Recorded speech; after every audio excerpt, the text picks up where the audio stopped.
শিখে রাখুন কৌশলটি। প্রথমে ক্যাপটাকে ছিদ্র করে কটন বার লাগিয়ে রাখুন, পানি ভর্তি করে স্টিকের সাথে রাবার দিয়ে লাগিয়ে আপনি গাছের গোড়ায় টবে পানি ব্যবহার করতে পারেন।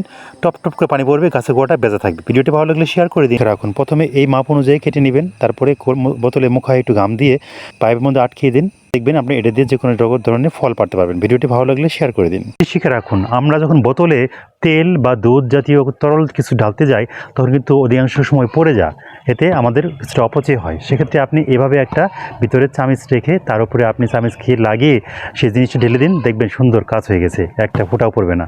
কৌশলটি শিখে রাখুন। আপনি প্লাস্টিকের বোতলে মাঝখানে কেটে আপনি জুড়ি হিসেবে ব্যবহার করতে পারেন। এটি যেখানে সেখানে বহন করতেও অনেক সুবিধা রয়েছে।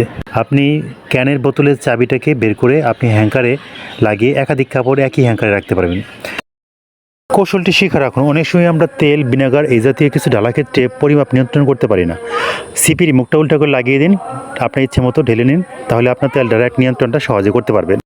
খালি প্লাস্টিক বোতলে অপর অংশ কেটে নিয়ে সেখানে ছিদ্র করে রিং ঝুলিয়ে রাখুন। সেই রিংয়ে আপনি মোজা, কাপড়ের ছোটো কাপড়, ছোটো বড়দের কাপড় ঝুলিয়ে রাখুন দারুণভাবে। ঠান্ডা ফ্লোরে হাঁটার জন্য প্লাস্টিকের বোতলগুলোকে আপনি পঞ্চ বানিয়ে ফেলতে পারেন। প্লাস্টিক বোতলকে এই কৌশলে কেটে আপনি এখানে কিন্তু ঘর মোছন বা ফ্লোর মেজে পরিষ্কার মসৃণটা কিন্তু এখানে যত্নে রাখতে পারবেন। কৌশলটি শিখে রাখুন। আপনি এ ধরনের প্লাস্টিক বোতলটাকে মুখে কয়েকটা ছিদ্র করে নিন, তারপরে সামনে হাতলে একটা ছিদ্র করে নিয়ে আপনি এটা দিয়ে গাছে এবং কি যে কোনো ঝর্ণা কাজে ব্যবহার করতে পারেন। এবং কি নতুন নতুন টিপস পেতে অবশ্যই ভিডিওটি শেয়ার দিয়ে রাখবেন।